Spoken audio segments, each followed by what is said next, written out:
রঙিয়ার কোঠরায় আয়ুষ্মান আরোগ্য মন্দিরের শুভ উদ্বোধন। রঙিয়ার কোঠরায় আয়ুষ্মান আরোগ্য মন্দিরের শুভ উদ্বোধন করেন রাজ্যিক বিজেপির সভাপতি ভবেশ কলিতা। গ্রামের শতাধিক জনগণ উপস্থিত ছিলেন আয়ুষ্মান আরোগ্য মন্দিরের এই উন্মোচন অনুষ্ঠানে।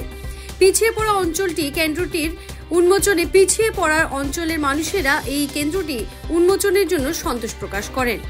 কোঠরায় স্বাস্থ্য মিশনের PM ABHIM প্রকল্পের অধীনে 53 লক্ষ টাকা ব্যয় সাপেক্ষে নির্মাণ করা হয়েছে আয়ুষ্মান আরোগ্য মন্দির।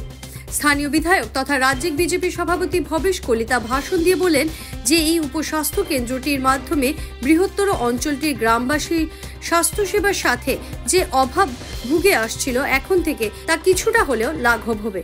আজি আমার রঙিয়া BPHCৰ অন্তৰ্গত কোঠৰা গাঁৱৰ সাব চেণ্টাৰ বুলি কয় উপস্বাস্থ্য কেন্দ্ৰ আয়ুষ্মান আৰোগ্য কেন্দ্ৰ মন্দিৰ বুলি কয়।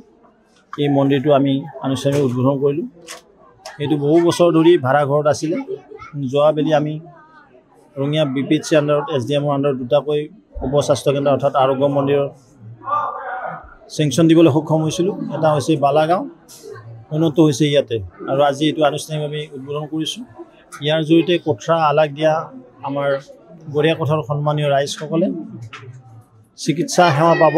ইয়াত এজন CHO থাকিব, কমিউনিটি হেল্থ অফিচাৰ, ANM এজন থাকিব, MPW এজন থাকিব, আৰু সপ্তাহত দুদিনকৈ ডক্টৰ আহিব।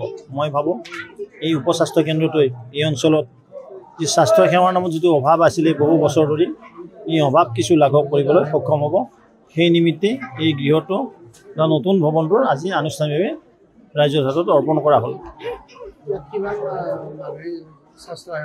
এই তিনিখন গাঁৱৰ বহুত মানুহ নহয়, আলাক দিয়া, কোঠৰা আৰু গড়িয়াকোট, এই তিনিখন গাঁৱৰ ৰাইজৰ এইটো মধ্য কেন্দ্ৰ। তিনিখন গাঁৱৰ ৰাইজৰ কাৰণে এইটো সুবিধা হ'ব। আৰু যিহেতু বটাগুছিত এখন আছে। যে কোনো খবৰেৰ জন্য যোগাযোগ কৰুন 7099017330 এবং 7099017110 নম্বৰে।